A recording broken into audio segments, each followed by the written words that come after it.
Good morning, students. Today, let us start with the 8th chapter of your geography, that is natural vegetation and wildlife.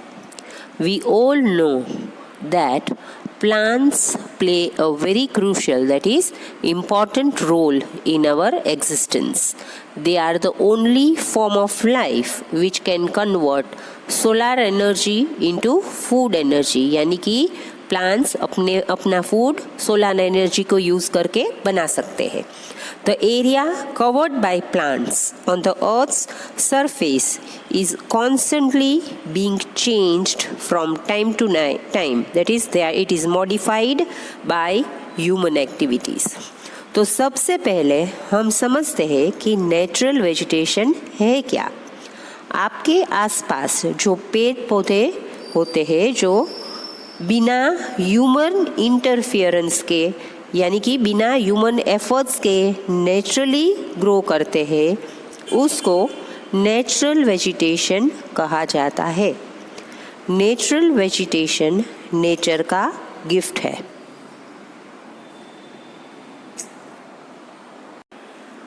Natural vegetation अलग अलग areas में अलग अलग types के होते हैं.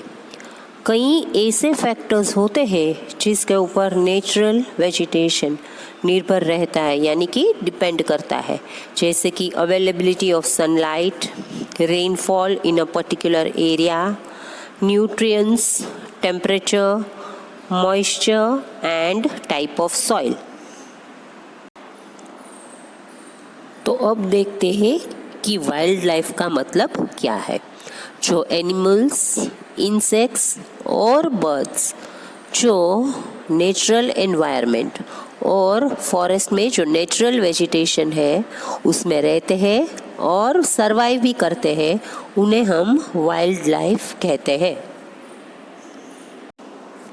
After being clear about the meaning of the chapter, let us have the broad classification of natural vegetation.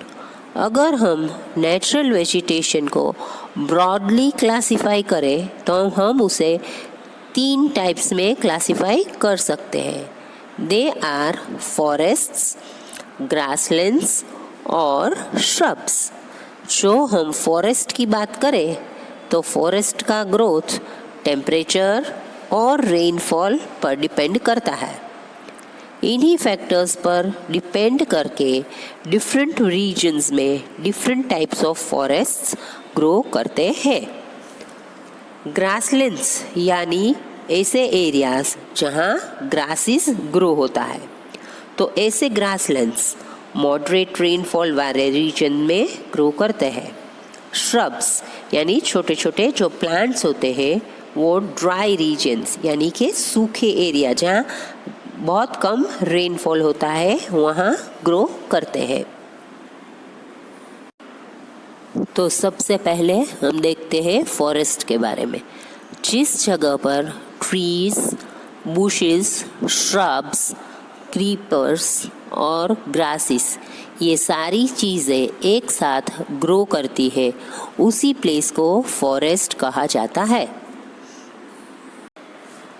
Forests को हम 6 मेन कैटेगरीज में डिवाइड कर सकते हैं.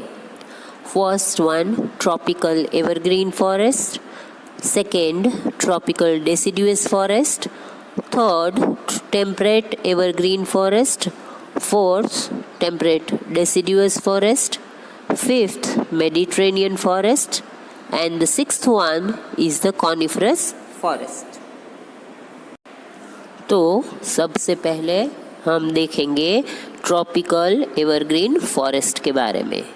इस टाइप के फॉरेस्ट्स ट्रॉपिक्स, कौन से 2 ट्रॉपिक्स है, ट्रॉपिक ऑफ कैंसर और ट्रॉपिक ऑफ कैप्रिकॉर्न के क्लोज है. They are close to the tropics यानी इक्वेटर के आसपास के रीजन्स में ये फॉरेस्ट्स पाए जाते हैं. एवरग्रीन यानी हमेशा हरा भरा रहने वाला, इनको हम ट्रॉपिकल रेन फॉरेस्ट भी कह सकते हैं, क्योंकि जिस एरियाज़ में ट्रॉपिकल एवरग्रीन फॉरेस्ट ग्रो करते हैं यानी कौन सा एरिया, ट्रॉपिकल रीजन, वहाँ रेनफॉल बहुत अच्छा होता है। इन फॉरेस्ट्स ने around 79% of the earth's land surface cover किया हुआ है, यानी कि टोटल लैंड एरिया का 79% एरिया ट्रॉपिकल एवरग्रीन फॉरेस्ट से कवर्ड है। यहाँ through out the year rainfall होता है, यानी कि बारिश बहुत अच्छा होता है, इसलिए उन्हें ट्रॉपिकल रेन फॉरेस्ट कहा जाता है। इस रीजन्स के फॉरेस्ट्स काफ़ी थिक यानी घने होते हैं। This regions are hot and receive heavy rainfall throughout the year. इस फॉरेस्ट के ट्रीज किसी एक सीजन में अपने लीव्स शेड यानी कीचड़ नहीं देते, क्योंकि यहाँ ड्राई सीजन होती ही नहीं है, इसलिए इस फॉरेस्ट का नाम एवरग्रीन फॉरेस्ट रखा गया है। क्योंकि यहाँ के फॉरेस्ट्स थिक और डेंस यानी घने हैं, सनलाइट प्रॉपरली ग्राउंड तक नहीं पहुँच पाता। ट्रीज की जो कैनपी यानी कि जो ट्रीज का ऊपर का लीफी पार्ट है वो बहुत थिक होता है, इसलिए सनलाइट कैनपीज में ही रह जाता है, उससे पास होकर जमीन तक नहीं पहुंचता। इसकी वजह से ग्राउंड में वाटर लॉगिंग बहुत हो जाती है, यानी कि ग्राउंड पर जगह जगह पर पानी जमा हो जाता है, इसलिए फॉरेस्ट की क्लाइमेट क्लियर नहीं रहती और फॉरेस्ट के इंटीरियर में काफ़ी सारा अंधेरा और डैम्पनेस रहती है। ट्रॉपिकल एवरग्रीन फॉरेस्ट में हार्डवुड ट्रीज जैसे कि रबर, माहोगनी, रोजवुड, एबनी वगैरह कॉमनली पाए जाते हैं। ये फॉरेस्ट साउथ अमेरिका के ओरिनोको और अमेज़न रिवर बेसिन्स में पाए जाते हैं। एशियन कंट्रीज़ जैसे कि इंडोनेशिया, मलेशिया, इंडिया और अफ्रीका के ज़ायर बेसिन में भी ये ट्रॉपिकल एवरग्रीन फॉरेस्ट पाए जाते हैं। इस एरियाज़ की वाइल्ड लाइफ के बारे में बात करें तो this region consists of the most dynamic wildlife in the world. Dynamic means a great variety of wildlife.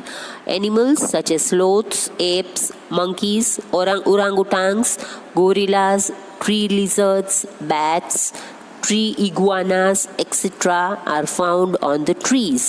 It also has a variety of snakes like pythons, cobras, pit vipers, and kraits.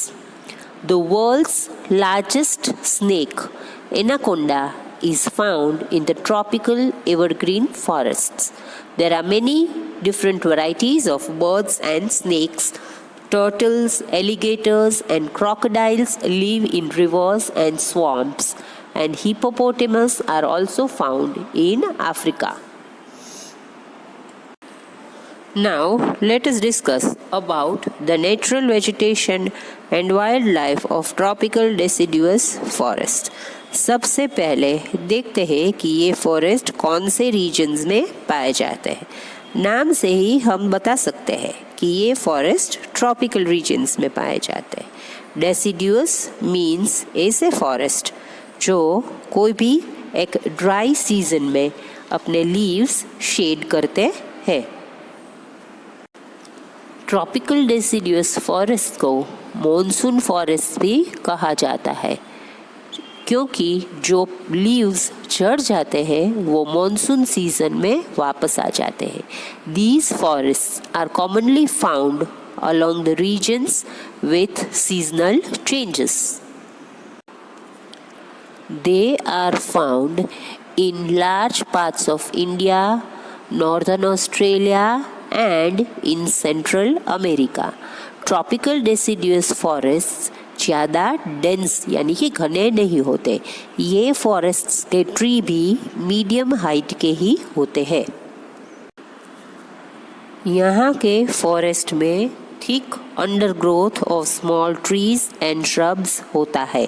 मतलब कि यहाँ जो trees, बड़े trees होते हैं, उसके नीचे छोटे छोटे प्लांट्स, श्रब्स और छोटे ट्रीज ग्रो करते हैं, और उस अंडरग्रोथ के जो ट्रीज और प्लांट्स होते हैं उसकी ग्रोथ लो हाइट तक ही हो पाती है।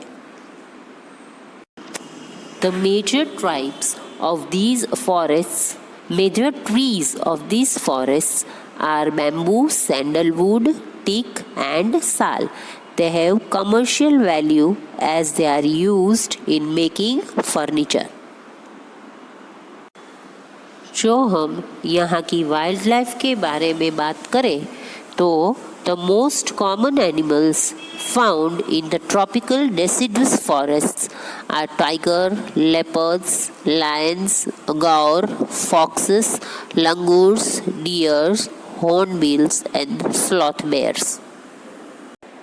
Now let us know something about the temperate evergreen forests. As the name suggests, ये फॉरेस्ट टेम्परेट जोन में यानी कि मिड लैटिट्यूडिनल कोस्टल रीजन्स में लोकेटेड है, जहाँ रेनफॉल काफ़ी हाई है। These forests are commonly found along the eastern margin of the continents. For example, in Southeast USA, South China, and in Southeast Brazil. Hard and softwood trees like oak, pine and eucalyptus etc. are found here. ये forest काफ़ी dense होते हैं। यहाँ से जो timber यानी कि would मिलता है वो बहुत वैल्यूएबल होता है। इस एरियाज़ के वाइल्ड लाइफ की बात करें तो the wild life of temperate evergreen forests include rodents यानी जो ज़मीन में घर बनाकर भी रह सकते हैं, like beavers, rats, squirrels, chipmunks etcetera. One can also find marsupials like kangaroos in Australia who has pouches to protect their babies.